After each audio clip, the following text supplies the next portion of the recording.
ಎಲ್ರಿಗೂ ನಮಸ್ತೆ. ಮೊನ್ನೆ ರಾಘವೇಂದ್ರ ಸ್ವಾಮಿ ಆರಾಧನೆ, ಅವತ್ತಿನ ದಿವಸ ಮಳೆ ಬರ್ತಾಯಿತ್ತು. ಸಾಯಂಕಾಲ ಒಬ್ಬರು PC ಹೋಮ್ ಗಾರ್ಡ್ ಅನಿಸುತ್ತೆ, ಅವರು ಆಟೋ ಹತ್ತಿದ್ರು.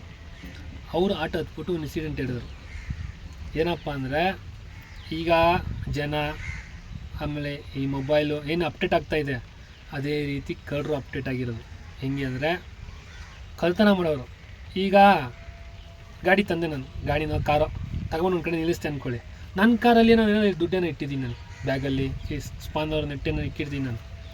ನನಗೆ ಗೊತ್ತು ಇಲ್ಲಿ ಇಟ್ಟಿರೋದು, ಬೇರೆ ಯಾರ ಬಂದು ಕೂತ್ಕೊಂಡು ಗೊತ್ತಿಲ್ಲ. ಈ ಆಟೋದಲ್ಲಿ ಇವನು 10,000 ರೂಪಾಯಿ ಇಟ್ಟವನೇ ಅಂತ ಏನೂ ಗೊತ್ತಿರೋಲ್ಲ. ಆದರೆ ಇದು ನೋಡ್ಕೊಂಡಿರ್ತಾರಲ್ಲ, ಅವ್ರೇನು ಮಾಡ್ತಾರೆ ಗೊತ್ತಾ, ನಮ್ಮನ್ನು ಫಾಲೋಅಪ್ ಮಾಡ್ತಾರೆ. 2 ಅವರ್ 3 ಅವರು ಎಲ್ಲರೂ ಒಂದು ಗಾಡಿ ನಿಲ್ಲಿಸ್ತಾನ, ಎಲ್ಲರೂ ಉಟ್ಕೊಂಡು. ಉದಾಹರಣೆ ತೋರಿಸ್ತೀನಿ ನೋಡಿ. ಇವಾಗ ಎಕ್ಸಾಂಪಲ್ ಚಿಕ್ಕದಾಗಿ ತೋರಿಸ್ತೀನಿ ನಾನು ನಿಮಗೆ. ಇಂಜಿನ್ ಆಯಿಲ್ ತೊಗೊಂಡಿದ್ದೀನಿ ನಾನು, ಆಯಿತಾ. ಅಂಗಡಿ ಆಯಿಲ್ ತೊಗೋತಾ ಇದ್ದೀನಿ. ಆಯಿಲ್ ತೊಗೊಂಡು ನಾನು ಇಲ್ಲಿ ಇಟ್ಬಿಟ್ಟು ಬ್ಯಾಗ್ನಲ್ಲಿ ಇಟ್ಟಿರ್ತೀನಿ ಅನ್ಕೋ. ಆಯಿಲ್ ತೊಗೊಬೇಕಾದ್ರೆ ನಾನು ಒಬ್ಬ ನೋಡಿರ್ತಾನೆ, ಅವನೇನು ಮಾಡ್ತಾನೆ, ನಾನು ಹಿಂದೆ ಫಾಲೋ ಮಾಡ್ತಾನೆ. 2 ವೀಲರಲ್ಲಿ ಆದರೂ ನಂಗೆ ಗೊತ್ತಿರಲ್ಲ. ಎಲ್ಲರೂ ಇವನು ಒಂದು ಕಡೆ ಗಾಡಿ ನಿಲ್ಲಿಸ್ಬಿಟ್ಟು ಕಾಫಿಗೆ ಟೀಗೆ ಎಲ್ಲರೂ ಹೋಗ್ಬೋದು. ಸರಿ, ನಾನು ಒಂದು ದೇವಸ್ಥಾನ ಬಂತು ಅಂದ್ಕೊಳ್ಳಿ, ಆಟೋ ನಿಲ್ಲಿಸ್ತೆ, ದೇವಸ್ಥಾನಕ್ಕೆ ಹೋದೆ ಅಂದ್ಕೊಳ್ಳಿ. ಅವರಿಬ್ಬರಲ್ಲಿ ಒಬ್ಬ ನನ್ನ ಫಾಲೋ ಮಾಡ್ತಾನೆ, ಅಂದರೆ ನಾನು ಬಂದ್ಬಿಡ್ತೀನ ಅಲ್ಲೇ ಇರ್ತೀನ ಅಂತ. ಅವನು ಹೋಗೋಷ್ಟು ಇವನು ಆಟೋ ಥರ ಬಂದು ಕೂತ್ಕೊಳ್ಳೋದು, ಆ ರೀತಿ ಮಾಡೋದು. ಹಂಗೆ ಮೆತ್ತಗೆ ಹಿಂಗೆ ಹೊಳಿಕೊಟ್ಟು ಆಯಿಲ್ ತೊಗೊಳ್ಳೋದು.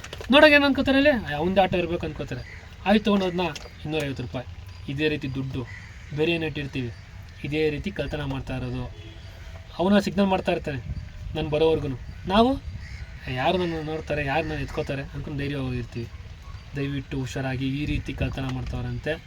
ನೀವೆಲ್ಲೇ ಗಾಡೀಲಿ ಏನೇ ತಿಂಗ್ಸು ಏನು ಇಡಬೇಡಿ. ಗಾಡಿ ಡಿಕ್ಕಿ, 2 ವೀಲರ್ ಡಿಕ್ಕಿಲಿ, ಕಾರಲ್ಲಿ ಕೆಲವು ಜನ ಮೊಬೈಲ್ ಇಟ್ಬಿಟ್ಟು ಹೋಗಿರ್ತಾರೆ, ಸಂದಿಲೆಲ್ಲ ಎಲ್ಲ ಎತ್ಬಿಡ್ತಾರೆ. ಎಲ್ಲ ಕಡೆ ಕಡ್ರವ್ರೆ.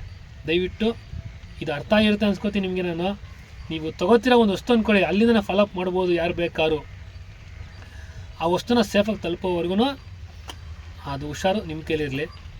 ಸುಮ್ಮನೆ ಒಂದು ಕಾಫಿ ಕುಡ್ಕೊಂಬರೋಣ ಅಂತ ಹೋದ್ರೆ ಮುಗೀತು. ಪ್ರತಿ ಸತಿ ಈ ರೀತಿ ಆಗಲ್ಲ, ಹೇಳೋಕ್ಕಾಗಲ್ವಲ್ಲ. ಇದು ಹಂಗೆ ಆಗ್ಬೋದಲ್ಲ. ಇದು 250 ರೂಪಾಯಿ, ಅವ್ನು ತೊಗೊಂಡು 200 ರೂಪಾಯಿ ಮಾಡ್ಕೋತಾನೆ, ಆರಾಮಾಗಿ ತೊಗೋತಾನೆ. ಒಬ್ಬ ಡ್ರೈವರ್ ಕೊಟ್ಟರೆ ಮುಗೀತು, 200 ರೂಪಾಯಿ ತೊಗೋತಾನೆ. ಸೀಲೇನು ಓಪನ್ ಆಗಿಲ್ಲಪ್ಪ, 200 ರೂಪಾಯಿ ಲಾಭ ನಮ್ಮದು ಹೋಯ್ತಾ. ಇದು ಬರೀ 200, ಅದು 2,000 5,000 ಏನೋ ಇಕ್ಕಿರ್ತೀವಿ. ದಯವಿಟ್ಟು ಎಲ್ಲರೂ ಹುಷಾರಾಗಿ, ನಮ್ಮ ಜಾಗ್ರತೆ, ನಮ್ಮ ವಸ್ತುಗಳಿಗೆ ನಾವೇ ಜವಾಬ್ದಾರ. Thank you.